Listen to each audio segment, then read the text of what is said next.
I have discovered that education is the best prevention against infection.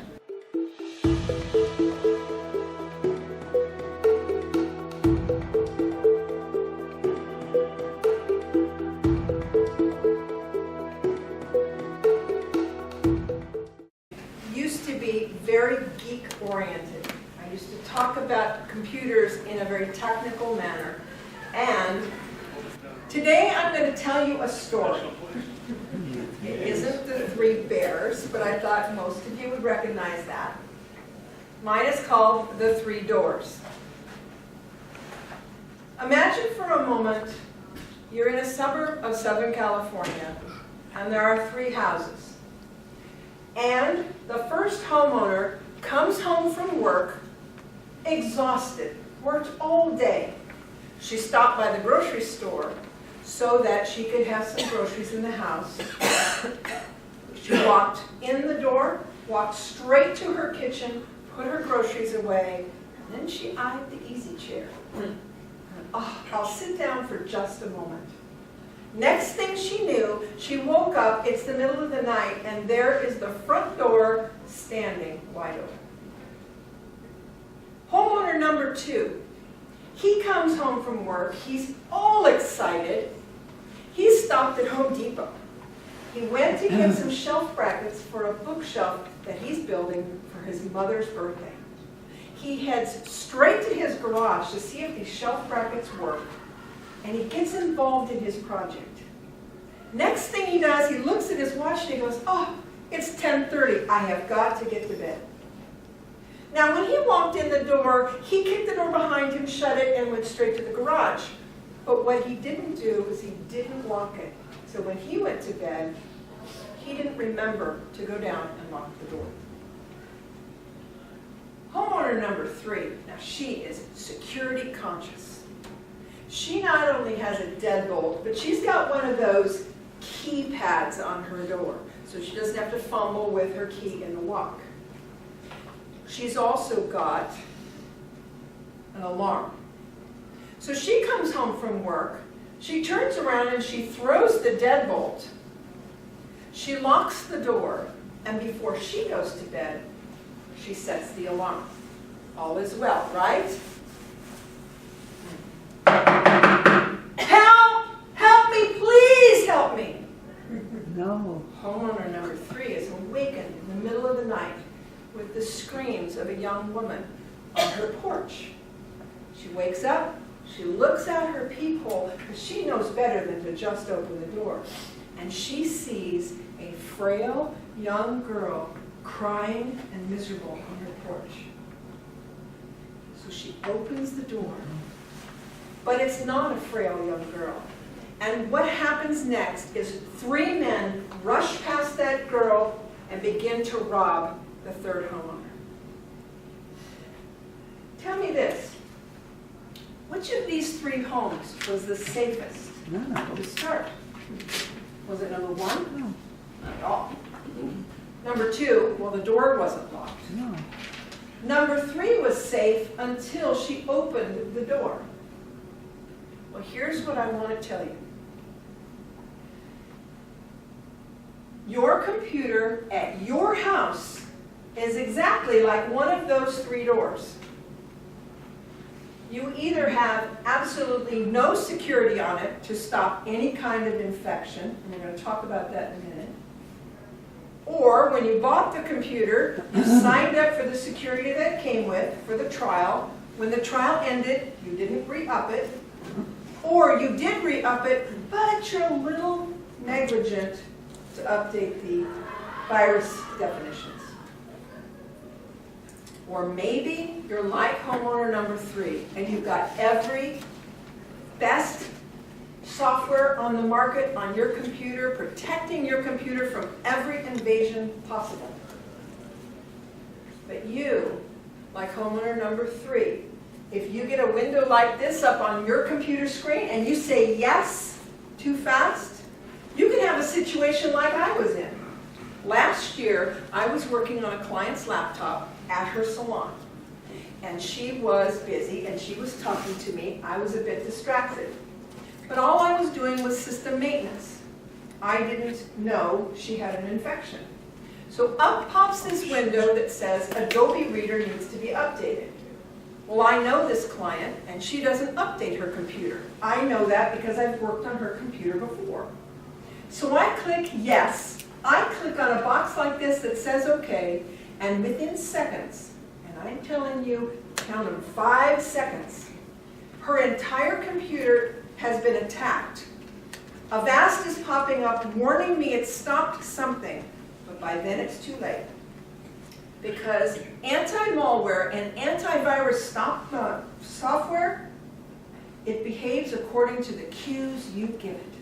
You give it permission at this level, there's nothing it can do. It can't stop anything.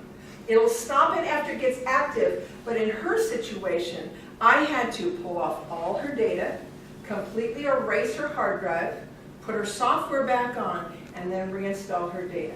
Another 3 days of my time because of my mistake.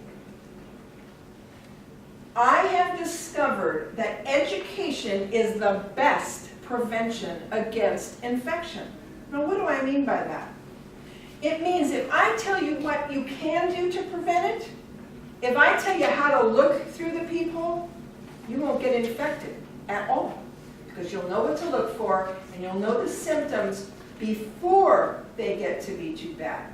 Before the infection is raging, and someone like me has to come out and tell you, I have to re-image your machine.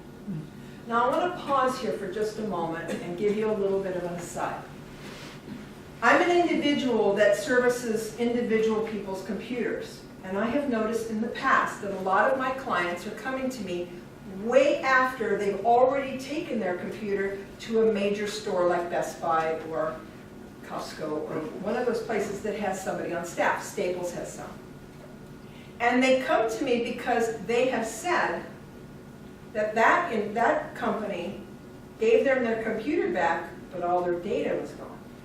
Is there anything I can do? Now, why was their data gone? Because when their computer became infected, those people said, there's no way for me to get this infection off unless I re-image your computer. But in doing so, they didn't stop and take the time to take the data off. And I'm here to tell you, there is only one time in 25 years of my computer history that I could not get data back because of an infection on the computer. Once. Out of the hundreds of machines I've cleaned of viruses, data was not a problem. So, just like if a doctor tells you, I have to amputate your leg, get a second opinion. When somebody comes along and says, your data will be gone. That's your photographs, your documents, maybe the novel you're writing. Get that second opinion. Usually go to somebody individual, not a big box store, because they have policies and procedures they go through. And that's just a word of warning that I've discovered works really well. When your computer is physically turned on at your home or your business, it is already connected to the internet. The only way it's not is if that cable that sits behind it is disconnected. And if your computer is wireless, it doesn't have a cable, it's connected instantly. Now, what does that mean? It means that from your computer to the internet service provider, whether that is AT&T, Time Warner, somebody else, your computer is already connected there. When you turn on your computer and you say, I want to go get my email, it goes from there around a few places and then over to where your email is, whether it be Yahoo or anybody. And then that provider sends that signal back to your house, and it happens just like that. So imagine this. You turn your computer on, your computer is instantly talking to the internet and talking back to you, right? Well, if you're infected, one of the things that happens is the conversation that happens between your computer and the rest of the internet is very, very active. It's really active. That means it's sending messages out and getting messages back. And that two-way traffic means sending out is fine sometimes, but that's sending back. It's sending back stuff to your computer. Your computer lives in a high crime neighborhood. Well, why is that? Because it sits on the internet, and the internet is worldwide.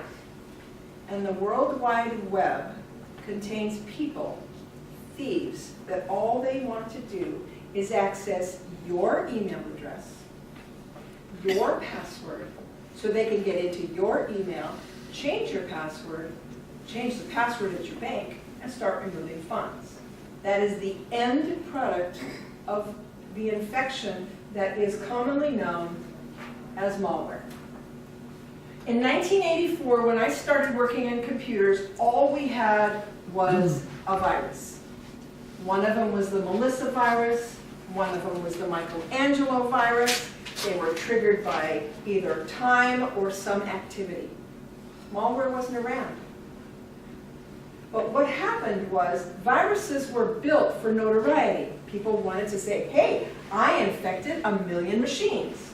Hey, I infected 2 million machines. It was about a club of programmers, young men and women that programmed viruses to see if they could get their name in the books.